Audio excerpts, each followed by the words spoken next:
Bienvenue à vous les cancers dans votre taroscope du mois d'avril. Alors, c'est parti, on se lance.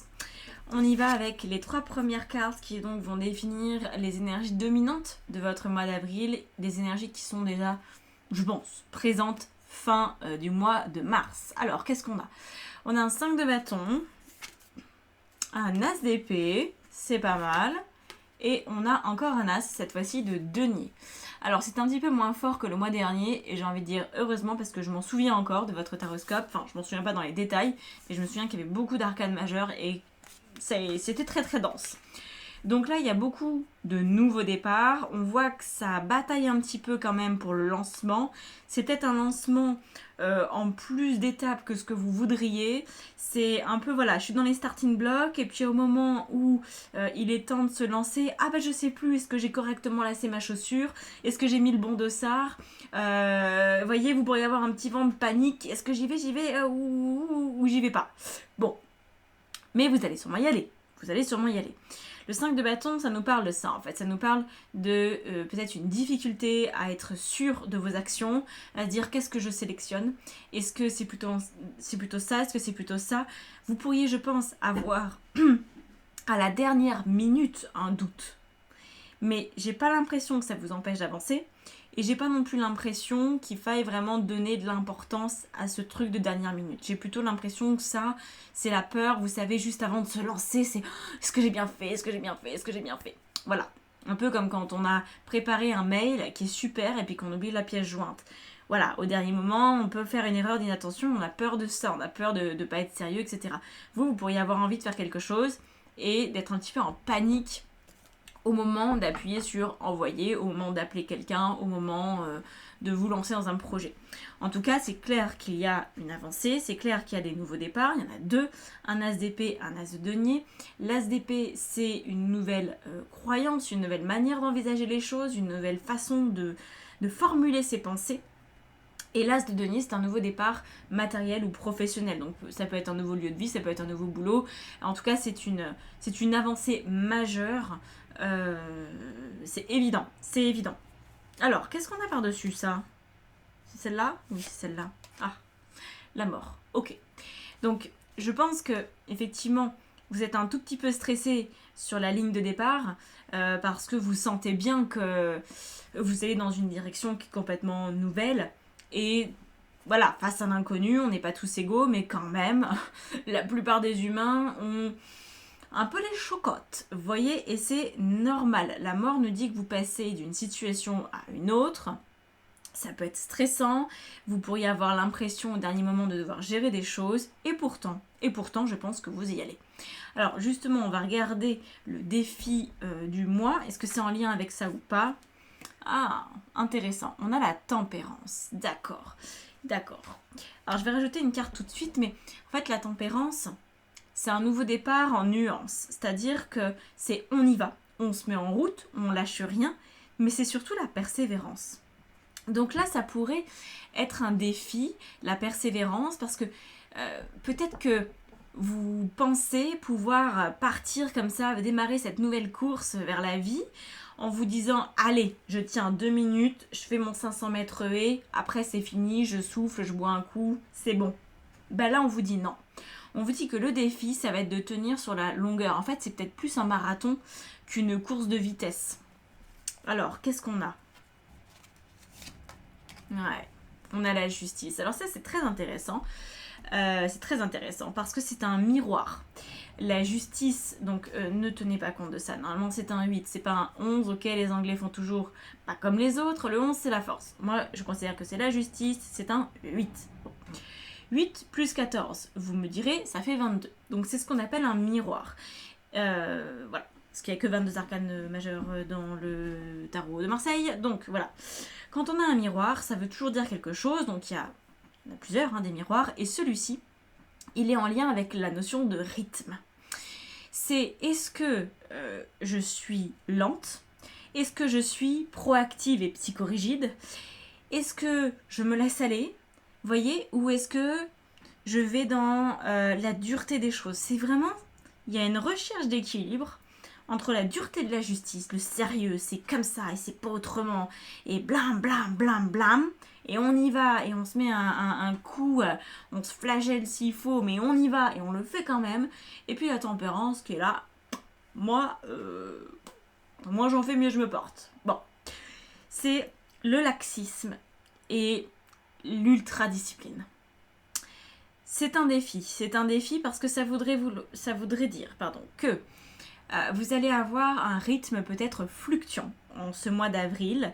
Certes, vous allez vers de la nouveauté, mais peut-être que la nouveauté va pas se manifester en un claquement de doigts, qu'elle va vous demander, comme je vous disais, de la persévérance, et que parfois, alors que vous n'aurez pas envie, que vous aurez envie de procrastiner dans votre coin, ça sera le moment justement d'être à fond pendant peut-être 2 heures, ou pendant peut-être une journée, ou pendant peut-être une semaine, et après, hop là, vous allez sentir que faut à nouveau lâcher prise, alors que peut-être c'est pile à ce moment-là que vous aurez envie de continuer.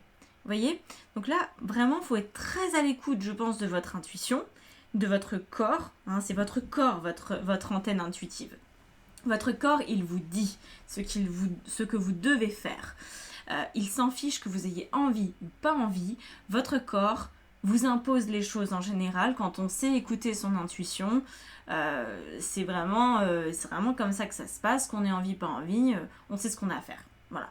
Et si on sent que ça sert à rien de forcer, eh ben on prend une journée off. Au contraire, si on sent que c'est le moment de mettre la patate, on y va. Ok ? Alors, qu'est-ce qui va vous aider à gérer ces fluctuations de rythme? Le 8 de bâton. Ah, c'est pas vrai, ça continue. On va prendre une autre carte du coup. C'est celle-là, hein. Oui, c'est celle-là. Et le petit valet de denier. Alors, le 8 de bâton, c'est la pression. C'est vite. Donc je pense, et c'est ce qui a induit dès le début, hein, vous allez avoir envie de vite vous débarrasser de tout ça, de vite aller vers la nouveauté, vers ce nouveau cycle de vie que vous avez certainement déjà bien travaillé là au mois de mars. Vu les arcanes majeures et tout ça, je crois que vous aviez pas mal de pain sur la planche et des grosses transformations qui étaient là. Et donc, la suite logique, c'est que ça se produise, c'est que ça fonctionne, c'est que ça avance. Et je pense que vous avez vraiment une rage absolue à ce que ça se mette en place le plus rapidement possible. Donc peut-être que ce qui sera le plus difficile pour vous, c'est pas d'être à fond, c'est de lâcher au moment où ça sera important de lâcher. Et c'est pour ça que ce qui vous aide ici, c'est le 8 de bâton avec le valet de denier, parce que c'est de se dire que déjà, c'est pas en plantant plus vite qu'on récolte plus vite. Hein, voilà, moi je peux prendre la journée entière à planter mon ail. Je vous dis ça parce que j'ai fait ça il y a pas longtemps, j'ai planté mes petites gousses d'ail. Vous pouvez le faire en 1 heure, là où moi j'y passe ma journée. Au final, je pense qu'on récoltera en même temps. Vous voyez ? Donc, c'est peut-être pas utile de se mettre la pression. Parce que le 8 de bâton, c'est ça. C'est je me pressurise. Donc déjà de comprendre que la pression ça sert à rien, et puis en plus, ça c'est une autre notion qui a plutôt trait à la loi de manifestation, c'est que quand on cherche à manifester quelque chose, plus on rentre en pression, moins on réussit. C'est contre-productif en fait, d'être stressé, c'est le pire qu'on puisse s'infliger à nous-mêmes. C'est comme ça qu'on déraille, c'est comme ça qu'on oublie au dernier moment d'avoir mis peut-être le bon dossard, le bon numéro, d'avoir lacé ses chaussures et tout. C'est parce qu'on est sous pression. Si on a une bonne préparation mentale, si on a un bon coach, si on a bien mangé le jour J, qu'on a pris son temps, ça se passe bien. Donc ça, c'est ce qui va vous aider de réguler votre niveau de stress. Alors, il y a des compléments alimentaires qui existent, je crois, il y a le rhodiola et ce genre de trucs. Il y a plein de trucs qui peuvent vous aider. Peut-être vous aurez besoin d'un massage, peut-être vous aurez besoin d'une hypnose, peut-être vous aurez besoin de quelqu'un qui vous aide à vous canaliser. Quoi que vous décidiez, en fait, faut pouvoir, voyez, vous tranquilliser sur le chemin. Ça, c'est très important. Alors, qu'est-ce que vous avez au niveau de vos relations ? On a la lune, parce que là, on n'a pas encore trop compris quelle thématique ça pouvait venir impacter. A priori, à peu près tout. On a la lune, je vais toutes les retourner au niveau de vos relations, donc amicales, familiales et amoureuses. Au niveau de votre vie pro, vous avez le valet, mais cette fois-ci de coupe. Ok. Et au niveau de votre vie intérieure, vous avez le soleil. Donc clairement, hein, dans votre vie intérieure et spirituelle, il va s'en passer des choses. Alors, reprenons les éléments. La lune. Alors, j'ai l'impression que ça vient de votre entourage. Ouais, il y a un petit souci avec votre entourage. On a un 2 de denier par-dessus. La lune, c'est un arcane qui aime rêver. C'est un arcane qui ressent beaucoup de choses. Et je pense que certains, vous allez percevoir que dans vos relations, c'est pas donnant-donnant. Vous voyez, qu'il manque quelque chose, que c'est insatisfaisant. Peut-être l'autre ne rêve pas comme vous ou ne rêve pas du tout. Là où vous avez des projets dans une relation, l'autre n'en a pas forcément ou n'a pas les mêmes. Vous pourriez avoir cette impression de marcher un peu sur des œufs avec les autres. Et aussi parce que je pense que vous êtes en train de changer. Donc peut-être qu'une promesse qui était valable jusqu'à récemment, admettons vous étiez mariés, ça fait 10 ans, ça allait bien, enfin pas de problème particulier. Et puis là, au mois de mars, au mois d'avril, il y a des changements qui font qu'en fait, vous allez dans une nouvelle direction pour vous, vous évoluez à votre façon. Et là, vous vous rendez compte qu'en fait, la personne avec qui vous vivez, elle n'est pas pareille, elle n'a pas fait les mêmes choix et que c'est en train de vous éloigner. Donc ça pourrait vous donner cette sensation de ouh, c'est pas facile de maintenir l'équilibre. Et comme ce mois-ci, il est vraiment question d'équilibre, de rythme et de savoir trouver le bon tempo, je pense que ça peut être parfois pas évident. Par exemple, un moment où vous voulez aller vers l'autre et puis l'autre, il n'est pas dispo. Bon, d'accord, on peut pas forcer. Et puis quand l'autre aurait envie de passer du temps avec vous, c'est vous qui êtes très occupé. Donc vous pourriez avoir cette impression de jouer un petit peu au chat et à la souris avec votre entourage, de ne pas vraiment réussir à connecter sur des choses qui vous semblent essentielles et peut-être aussi sur votre transformation. Je pense pas que ce soit un vrai problème, peut-être dans certains cas ça en sera un, mais je pense surtout que vous avez besoin que les choses se déposent, qu'elles soient très nettes, qu'elles soient très claires pour vous. Ça sera peut-être plus simple après. Vous savez, par exemple, quand on est en train de changer de boulot et que voilà, on a peut-être une formation à suivre, on travaille, on rentre à la maison et on continue finalement à travailler pour se former, etc. Au final, on voit pas trop les autres. On voit pas nos amis, nos copains, notre conjoint, etc. Ça passe un peu à la trappe. C'est pas pour autant que les relations vont mal. C'est le temps que cette formation se termine, le temps où vous puissiez vraiment retrouver une stabilité. Donc je pense que c'est plus ça. Vous mettez pas trop la rate au courbouillon encore une fois. Et puis parlez. Dites là où vous en êtes et puis exprimez vos besoins pour que l'autre puisse piger que c'est pas contre lui et que vous avez vous besoin de vous stabiliser. Finalement, c'est ça. Alors, du coup, au niveau professionnel, le valet de coupe, c'est quand on tente une approche, on tente quelque chose de nouveau, en professionnel et matériel, je vous le rappelle. Donc ça fait vraiment référence à cet as de denier que vous avez déjà en début de mois. Je pense que soit vous essayez de mettre en place un nouveau boulot, soit c'est un nouveau lieu de vie. En tout cas, il y a vraiment cette recherche forte, profonde, avec l'envie surtout d'apprécier ce que vous êtes en train de faire ou d'apprécier ce nouveau lieu de vie. C'est ça qui est important finalement pour vous, c'est d'apprécier votre existence. Et c'est peut-être pour ça que vous êtes extrêmement pressé, parce que maintenant que vous savez à peu près dans quoi vous engouffrez, maintenant que vous avez trouvé la brèche, on y va quoi. Ok ? On a quoi ? Le 9 de denier. Oui. Ça vous fait rêver en fait cette affaire, ça vous donne vraiment envie, vous vous dites waouh, trop bien, je vais pouvoir enfin m'autoriser autre chose, je vais pouvoir aller vers une situation qui me correspond, qui me fait plaisir, qui me donne envie de me lever le matin, et ça change tout, c'est vrai, ça change tout. Donc je pense que vous avez beaucoup changé, beaucoup évolué, que vous allez continuer de le faire pour le mois d'avril, et que c'est vraiment le sujet central. C'est le pro ou le matériel. Il y a vraiment une relation avec ça, ou les finances, mais voilà. C'est ça le cœur de la lecture à mon sens. Et puis, avec le soleil donc dans votre vie intérieure. Mais qu'est-ce que j'ai moi ? Je crois que je suis en train de tomber malade. Le soleil, c'est l'idée de, dans sa vie intérieure, c'est de faire équipe avec soi-même. Je pense que c'est ce que vous aviez un petit peu oublié de faire ces derniers temps. Est-ce que c'est sur les derniers mois ou les dernières années, ou peut-être depuis toujours ? le soleil, c'est le symbole de la co-création. Alors, si ça avait été dans le pro ou dans le perso, je vous aurais dit que ça concerne sûrement quelqu'un d'autre. Mais dans la vie intérieure, ça vous concerne vous. Avec quoi est-ce qu'on est censé co-créer? Avec la vie à l'intérieur de nous. Certains vont dire avec leur âme, avec Dieu, avec voilà, avec qui vous êtes vraiment. Pas avec le personnage que vous êtes créé, pas avec la pseudo-personnalité que vous pensez avoir, avec votre être dans ce qu'il a de plus essentiel. Vous voyez? C'est pas toujours facile de mettre des mots d'ailleurs là-dessus. Parce que c'est pas la personnalité que vous pensez avoir, c'est la personnalité de votre âme. Donc à moins de vraiment bien se connaître, d'avoir étudié son thème astral par exemple, ou son human design, d'avoir fait faire sa numérologie, tous ces trucs-là, des trucs que je propose d'ailleurs si ça vous intéresse, à moins d'avoir fait ça et de bien comprendre son plan d'incarnation, on peut parfois se tromper sur le type de personnalité qu'on pense avoir. Parce qu'en fait, on se crée une personnalité en fonction de ce qu'on vit, de nos traumas, de nos beaux moments, etc. Et c'est ça qui façonne la personnalité qu'on a publiquement. Mais ce qu'on est à l'intérieur, c'est parfois différent, très différent.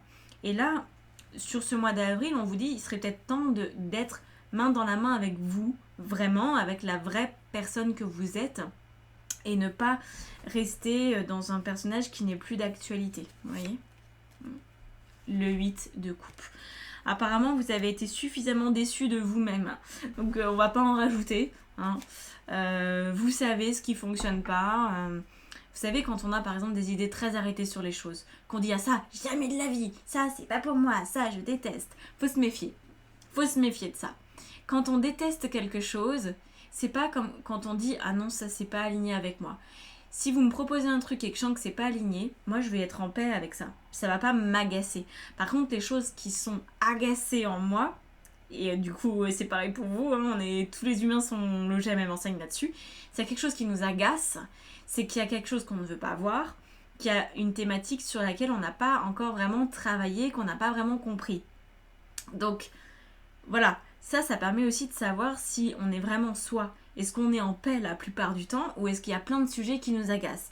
Plus il y a de sujets qui nous agacent, plus il y a de chances qu'on soit dans une personnalité qui n'est pas celle de notre âme. Vous voyez? C'est pour ça que ceux qui sont en général calmes, des vrais calmes, sont plutôt bien dans leur vie.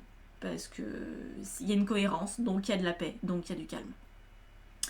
Alors, à la fin du mois, si vous arrivez à co-créer avec votre âme, si vous acceptez les variations de tempo et que vous communiquez avec votre entourage en disant je vais être disponible, mais enfin bon, on and off, je suis pas trop sûre, qu'est-ce qui se passe? Alors, on a le 5 de coupe à la fin du mois et je vais ajouter une autre carte. Qu'est-ce qu'on a? Le 2 de bâton. Ah, c'est intéressant comme fin de mois. Parce que c'est pas des cartes qui sont extrêmement positives, mais c'est des cartes qui sont très humaines. Le 5 de coupe, c'est de se dire « Ah, j'ai réussi à faire que ça. Je suis déçue de moi. » Mais le 2 de bâton, c'est de dire un pas après l'autre. Je vais y arriver, un pas après l'autre. Et je pense que vraiment l'enseignement de ce mois-ci, c'est la persévérance. Devenez un marathonien. Arrêtez avec les sprints. Arrêtez avec les promesses que vous faites à vous-même que vous ne tenez pas. Genre, je me remets au sport et puis 2 jours après avoir dit ça, j'ai déjà arrêté. Vous voyez, c'est ça le problème peut-être pour vous. Il y a une histoire d'être consistant. Je sais pas si ça se dit vraiment en français consistant. C'est plutôt en anglais. Mais il y a un autre mot au-delà de la persévérance. Bref. Il faut pouvoir se dire chaque jour, je viens me prendre par la main et je viens décider de la suite. Et on y va ensemble. J'y vais avec mon âme et j'avance. Et j'arrête, je laisse tomber le fait de faire les choses rapidement, de faire les choses dans les temps que mon mental a décidé. J'accepte les rythmes de la vie et j'arrête aussi du coup d'être déçue de ce que je n'ai pas encore réussi à faire. Parce que si c'est pas le moment de le faire, ça sert à rien d'être déçu. Ok ? Ça vient vraiment vous faire travailler ça. Pour voir que la déconvenue, finalement, c'est pas que les choses ne se passent pas comme il faut ou comme vous voudriez que ça se passe. La vraie déconvenue, c'est de ne pas avoir su s'écouter. C'est ça qui fait le plus mal. C'est de sentir quelle est la bonne direction, mais de ne pas l'emprunter. Et de réitérer ça encore et encore et encore. Ça crée une frustration incroyable. Donc comme là, on a quand même pas mal de 5 de bâton, 5 de coupe. Moi, je vous dirais, essayez de vous canaliser, de ne pas rentrer dans les agacements envers vous-même ou pire envers les autres. Les autres, ils vous ont rien fait là. C'est vraiment vous. Essayez de vous, non pas de vous contenir parce que c'est attendre avant d'exploser, ça c'est pas non plus la solution, mais essayez de gérer vos émotions en fait et d'accepter les rythmes. Accepter les rythmes. Hyper important. Pas d'extrême ici, de la persévérance. Juste ça. Ok ?